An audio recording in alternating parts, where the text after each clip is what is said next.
ದಾವಣಗೆರೆ ಉಪಚುನಾವಣೆಯ ticket effect Karnataka Congress ಮೇಲೆ ಜೋರಾಗಿಯೇ ಆಗುತ್ತಿದೆ. ಮುಸ್ಲಿಮರನ್ನ ಕೆಟ್ಟದಾಗಿ ನಡೆಸಿಕೊಂಡ ಆರೋಪ ಈಗ ದಿಲ್ಲಿ ವರಿಷ್ಠರಿಗೆ ತಲುಪಿದೆ. ಟಿಕೆಟ್ ನಿರಾಕರಣೆ ಹಾಗೂ ಆ ಬಳಿಕ ಪಕ್ಷದ ಹಿರಿಯ ಮುಖಂಡರನ್ನ ನಡೆಸಿಕೊಂಡ ರೀತಿಗೆ ರಾಜ್ಯದ ಮುಸ್ಲಿಮರು ತೀವ್ರ ಆಕ್ರೋಶ ವ್ಯಕ್ತಪಡಿಸಿದ್ದಾರೆ.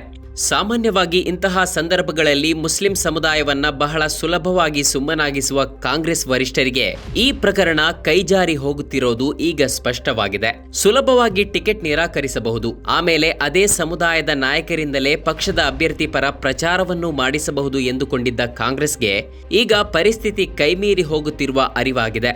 ರಾಜ್ಯದ ಮುಸ್ಲಿಂ ಸಮುದಾಯ ಈ ಬಾರಿ ಸುಮ್ಮನಾಗುತ್ತಿಲ್ಲ. ಮುಸ್ಲಿಂ ಸಂಘಟನೆಗಳು, ಧಾರ್ಮಿಕ ಮುಖಂಡರು, ಉಲಮಾಗಳು ನಿರಂತರ ಕಾಂಗ್ರೆಸ್ ವಿರುದ್ಧ ಅಸಮಾಧಾನ ಹೊರಹಾಕುತ್ತಿದ್ದಾರೆ. ನೀವು ನಮ್ಮನ್ನ ಕೆಟ್ಟದಾಗಿ ನಡೆಸಿಕೊಳ್ಳೋದನ್ನ ನಾವು ಇನ್ಮುಂದೆ ಸಹಿಸೋದಿಲ್ಲ ಎಂದು ಕೈವರಿಷ್ಠರಿಗೆ ಸಂದೇಶ ರವಾನಿಸಿದ್ದಾರೆ. ಸೋಮವಾರ ರಾಜ್ಯದ ಹಲವಾರು ಜಿಲ್ಲೆಗಳ ಮುಸ್ಲಿಂ ಸಂಘಟನೆಗಳ ಮುಖಂಡರು ಜೊತೆಗೂಡಿ ಕಾಂಗ್ರೆಸ್ನ ಎಲ್ಲ ಹಿರಿಯ ಮುಖಂಡರಿಗೆ ಖಡಕ್ ಪತ್ರ ಬರೆದಿದ್ದಾರೆ.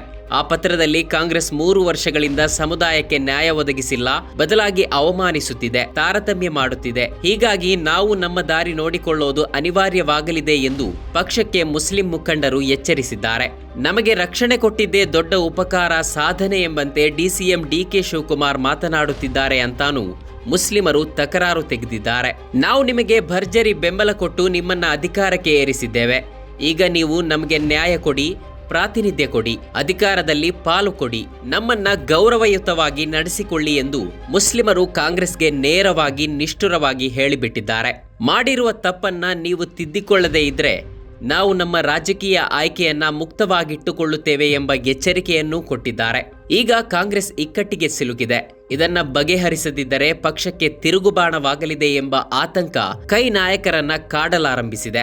ಅದಕ್ಕೆ ಈವರೆಗೆ ಏನೂ ಆಗೇ ಇಲ್ಲ ಎಂಬಂತಿದ್ದ ಡಿಸಿಎಂ ಡಿಕೆ ಶಿವಕುಮಾರ್, ಗೃಹ ಸಚಿವ ಪರಮೇಶ್ವರ್ ಸಹಿತ ಕಾಂಗ್ರೆಸ್ ಮುಖಂಡರು ಮಂಗಳವಾರ ಪ್ರತಿಕ್ರಿಯೆ ನೀಡಿದ್ದಾರೆ. ಮುಸಲ್ಮಾನರನ್ನ ಚೆನ್ನಾಗಿ ನಡೆಸಿಕೊಂಡಿದ್ದೇವೆ, ಅವಮಾನ ಮಾಡಿಲ್ಲ, ಎಲ್ಲ ಮಾತಾಡಿ ಸರಿ ಮಾಡ್ತೀವಿ ಅಂದಿದ್ದಾರೆ.